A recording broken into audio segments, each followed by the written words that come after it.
Welcome! This short video is designed to help you understand your students' weekly achievement report.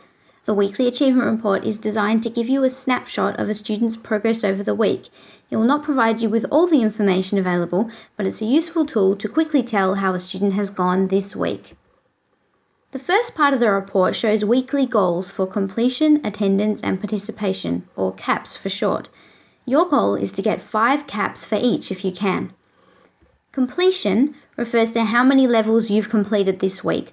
The goal there is based on a student who would be considered to be doing very well at the exercises, and the goal will change from week to week. Most of our participants don't get 5 CAPS for completion every week, so don't worry if you didn't either. This student achieved 2 CAPS for completion. She completed 6% of the content of the program this week. That means she finished 6% of all the program levels this week. Next is attendance. Attendance is how many days you trained on the exercises this week. The goal is 5 days. This student received 5 CAPS because she trained 5 days this week. Participation is how many exercises you have completed within each session. If you do all of your assigned exercises, you will receive 5 CAPS. This student completed all her assigned exercises each day, so her participation is 100% and she received 5 CAPS. Next is the completion graph. It shows how much of each exercise you've worked through so far. Your percent complete will only go up when you pass new levels on the program. And since you need to get a lot of questions correct to pass a level, when your percent complete goes up, you should feel very proud of yourself because it means you have mastered new skills. At the top, you'll see how much of this program you have completed so far. The blue section shows how much you've completed before this week, and the green section shows how much you have completed this week. This student has completed 52% of this program overall so far. When she gets close to 100%, she'll be able to move on to a new program.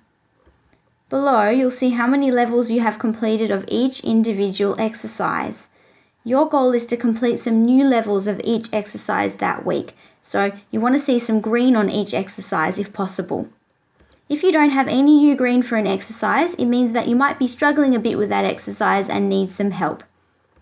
There's a score at the end of each bar that's in grey text, and that represents your total percent complete for that game, so how many levels of that game you've completed in total.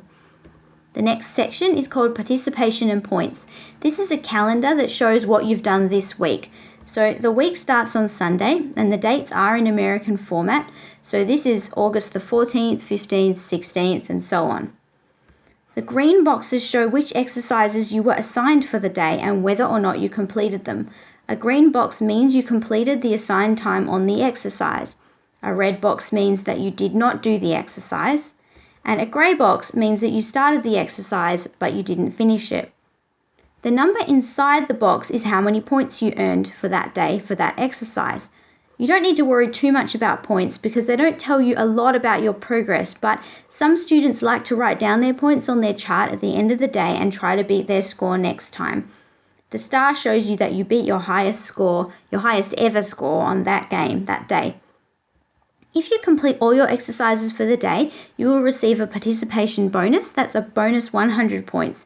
You will not receive this bonus if you skip exercises or if you don't finish every exercise. So the most important thing to remember about this section is that you want to see 5 complete days. 5 days where all the exercises have been completed. This student has completed 5 days of training. She's done very well. So this last section is called the weekly summary. This section just lists the games where most improvement was made and it lists the games where least improvement was made. And it lists all the skills trained by each game as well. This section is automated, so it's not always very helpful, so we recommend instead focusing on the sections above, and you can sort of ignore this section. Thanks for watching. If you have any questions about your weekly achievement report, just contact Sonic Learning and we'll help you out.